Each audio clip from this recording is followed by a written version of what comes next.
We are here with the Loan Ninja, and he is gonna, not the loan like the only one, but like the he's alone? LOAN Loan Ninja, like the guy who makes mortgages. So he's not alone. We're gonna talk to him today, and we're gonna find out what the heck is going on, because everybody's freaking out over this market and they just don't know what to do.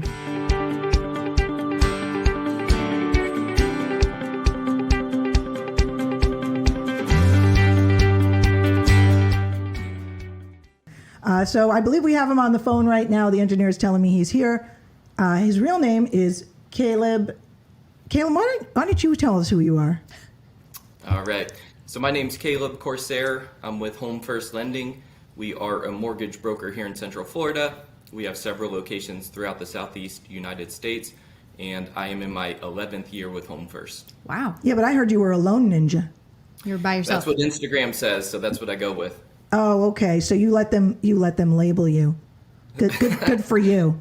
Free marketing. Wait, why is it ninja? I don't understand. Yeah, why? I know why he's a ninja. Why? Because he can get stuff done that other people can't. He's like, I can do it. It's fast. That's right, stealthily. Yeah, he wants. Stealthily. Listen, when the mortgage or the loan is impossible, this guy still can't get it done. But if it's a little, if it's not quite impossible, but it's really hard, I'll bet you he can do it. That's it. That's not Is how that it it? goes.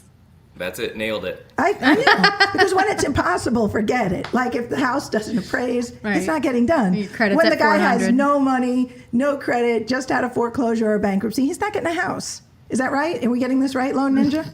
That's true. That's 100% correct there. All right, Only so so much I can do. Only so much anybody can do. That's true. All right, so everybody is freaking out. And when I say everybody, I mean pretty much all the real estate agents on all the Facebook groups and all the social media freaking out because the market has seemed to become, I don't want to say dead, but it's dead. What? It's like it's stagnant. It's right? drop dead. It's stagnant. Well, according to the people on social media, it is completely drop dead. It's been destroyed. Closings are still happening. Like I'm seeing closings happening in certain markets. Certain markets are still getting plenty of closings, but stuff is hanging out there. 45 days, 60 days, 90 days on the market, not moving. Tons of price drops. We're seeing that too. But wasn't that like that before the inflation? Before everything just... No. It was like there wasn't a lot of inventory, but Right. prices were going up. Right. And everything was being snapped up just like that. So like within minutes of coming on the market, the thing was gone.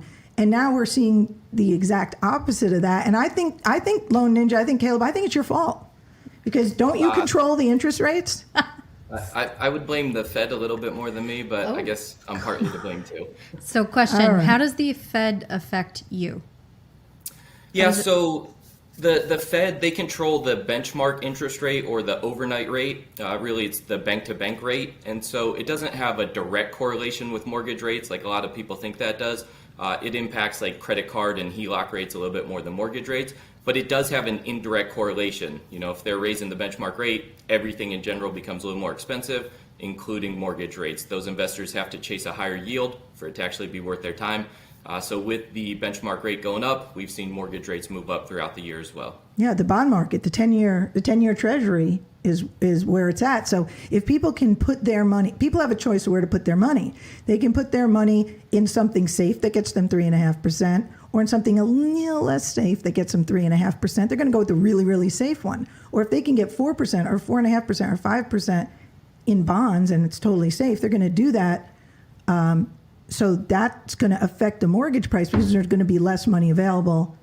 So then how does that affect the agent? Caleb, have you been seeing any particular trends between them, or is there a slowdown in your neck of the woods? How does that work? Yeah, so it's not just us, it's really across the board. So nationwide, refinance applications are down about 86%. Purchase applications are down about 45%. So there really isn't any of us that hasn't been impacted. We've definitely seen a big slowdown. Oh, 45%? We're seeing 45% less closings, or we're seeing 45% less mortgages because, like, I think I heard 40% of all closings were cash. deals. But just because they were cash deals doesn't mean they were actual cash deals, because a lot of people buy with cash because they took a HELOC out of their home and bought a second home, and that's where they got the cash. Oh. Right? So if 60% of the market's buying with mortgages and it's down 45%, does anybody know what that is? Anybody? Somebody My brain figure that exploded. out in math and put it down in the comments for us, because we're just not that good. But that's huge to see that kind of nationwide issue. Are you specific to one state, or do you lend in a whole bunch of states? So we're currently licensed in 12 states, but the Loan Ninja is only in Florida. for the Okay, time so being. Because it's a loan. yeah. Well, what are you seeing in Florida? Is it different, or is it fitting in with the nationwide average? We've definitely seen a big slowdown in our area as well. Like you said, there's still closings. People are still applying for mortgages, but it definitely has slowed down. Like you said, homes are sitting on the market a lot longer than they were 6 to 12 months ago. We do feel that we will fare a little bit better than a lot of other states because Florida is so desirable, no state tax, great weather. So we're still seeing a lot of people from up north and even from other countries moving to Florida. Oh. So I don't really think that we'll be as impacted moving forward as some of the other states. So we're not having the 45% drop? Yeah, we're probably around there. So I know that my personal volume is down about 40%, and our company as a whole is down about 40%. So we're right there. But wait a minute. Your volume included purchases and refis. And there's no reason for somebody who refied at 3%, unless they totally need money, to refi now at, what is it today? 6.5%?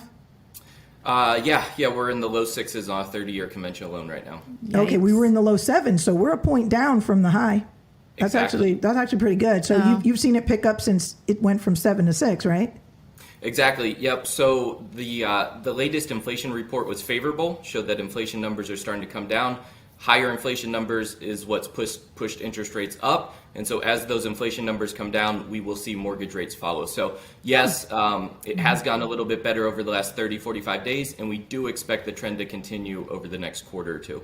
Okay, but so now let's get back to your volume. If your volume is a mixture of refis and purchases, are you seeing purchases down 45%? Yeah, approximately. So we've always been very purchase heavy. A lot of banks, they focused heavily on refinances, but we've always focused on purchases. And even purchases in our area, they're way down from 6 to 12 I was months so ago. hoping you were going to say, no, Dawn, I'm only down 20% wish I on could. purchases because I'm down 100% on refis.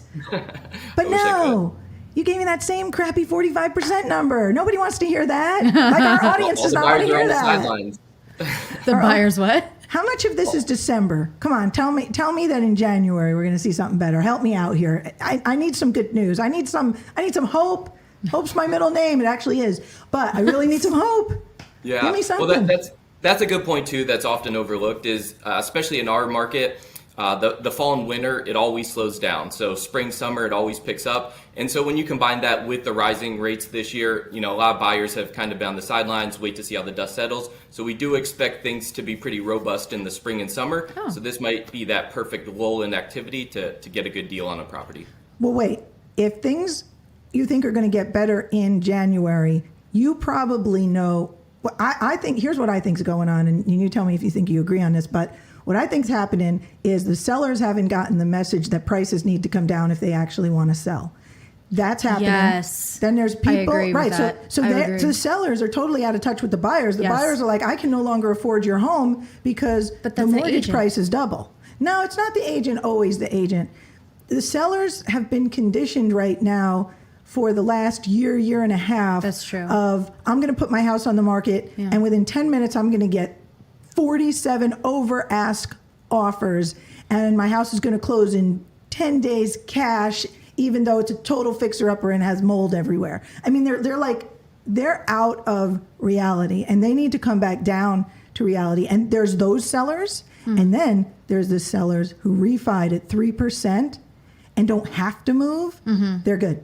Yeah. They're like, you know what? I don't I need to do wanted anything. to sell, but I got screwed over by the rates, and I got screwed over by the market, so I'll just sit here and wait until, things look better for me. And so we're still not seeing a lot of inventory.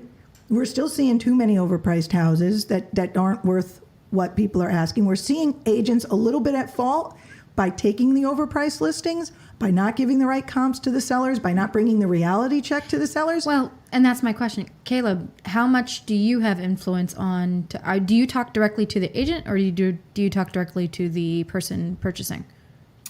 So we're in communication with both of them. We meet with several large real estate teams in our area. We, of course, have several conversations directly with the consumers throughout the process as well. So really, we feel that education is important.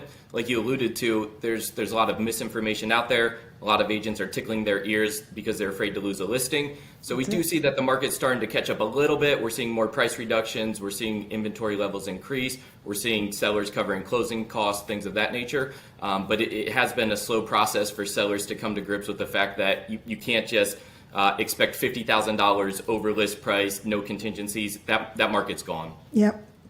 Ship has sailed. You heard it here first. Yeah, or not. All right, one more. So, all right, let's get to this. This is the meat of it here. Oh. How many people are coming to you trying to get pre-qualified because they plan on buying in January? Oh. That's what I got to know.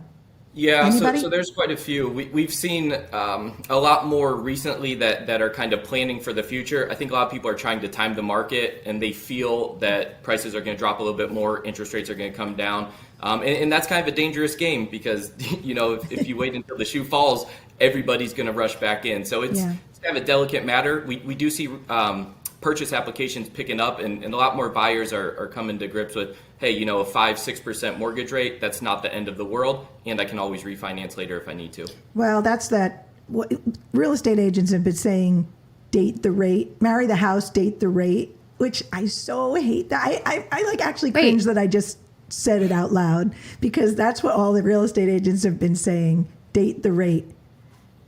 Isn't that? Which, if you say it too fast, doesn't sound really good. No, it's not. It's not. But you know what? Dating the rate is the oldest trick in the book. I mean, What does that mean? It means buy now, refi later. And Florida has this thing called a 2-1 buy down, where you can get a 2-point buy down on the rate for the first year, and then 1 point for the second. And by the third year, by then they'll have broken the economy, and interest rates will be back in the So fours. you're hoping It's a gamble. Ooh. It's a huge gamble. Can you tell us about the 2-1 buy down? Are you doing that there? Are a lot of people asking for that?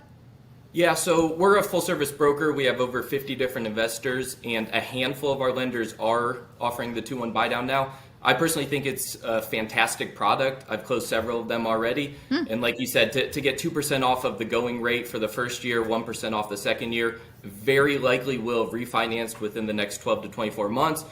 So I think it's a great opportunity for those that can get the seller to cover that cost for them. So the seller's paying for the buy down? Yes. How much does it cost them? So it depends on several factors like their credit score and the loan amount, but it's generally right around 2% of the purchase price. Back it up. The loan amount. The seller's paying, but it's based on the buyer's credit. Yes. So the actual cost, because the cost is tied to the interest rate that the buyer qualifies for. So like if they have lower credit scores, their rate would be a little bit higher. They would need a slightly larger credit to cover it. But for the most part, it's right around 2% credit that they would need from the seller to cover that. 2% sale price or mortgage amount? Purchase price. Ooh. How much were they putting down for these? What are we doing there? We're talking like 3% down, 5% down, 20% down? What are we talking? Yeah, so it doesn't impact the down payment. So if they were doing a conventional loan with 3 or 5% down, they can still do that. And then the seller credit would just cover the cost for the temporary buy down. Yeah. One of the cool things with that, though, is that with the temporary buy down, if you sell or refinance within the first 24 months, that unused portion you get back as a credit off of your payoff. So if you just pay standard discount points, that money's gone after you close. With the temporary buy down, it's able to be recovered. Really? That's extremely interesting. And actually, I kind of like it. I like it. I think if I was going to buy a house right now, I would do that. How many of the sellers are willing to pay that 2%? A lot more than 6 to 12 months ago. So Okay. What that's why it's What percentage do you think? In our market, I would say about 40% of sellers are willing to offer a seller credit. Okay, so I've been seeing a lot of agents asking a lot of questions online on the social groups, and the big thing they're asking is they're saying, "Oh, I'm offering a credit, and I've got the house priced at this, and I've been on 30 days, 45 days, 90 days, still no offers, no calls, nothing. And my advice to them, because I always give advice to these guys, whether they ask for it or not, is I tell them, I say, you're better off lowering the price and ditching the credit, except on that buy down thing. That actually could be worth more than lowering the price. Because the reason is because people who buy with 3% down or 5% down, they don't have $300,000. They don't have $500,000. They've got $2,000 a month to spend on housing costs. They got $2,500 a month. They have $3,000 to spend on housing costs. So that's the way that they figure it, because they don't think they're ever going to pay that $300,000 off. They're just going to hope that the price goes up and they can sell it for more later, or that they have a place to live that they can afford that isn't a rental that they own. So they don't have to worry about rising rents or their landlord, wanting the property back and evicting them. So that's why people like to own property. But I mean, really, if you're not paying cash, like you want to go out and you want to buy a house right now. As an investor, you're right. As a homeowner, as a first-time home buyer who's got to either rent or purchase. Right. They have the same amount of money to spend each month on housing costs. So what they prefer to do, and what they should be doing, is buy for that monthly amount instead of rent for that monthly amount. So that's how it goes. But though. if rent comes way down, right, people are going to rent instead of buy.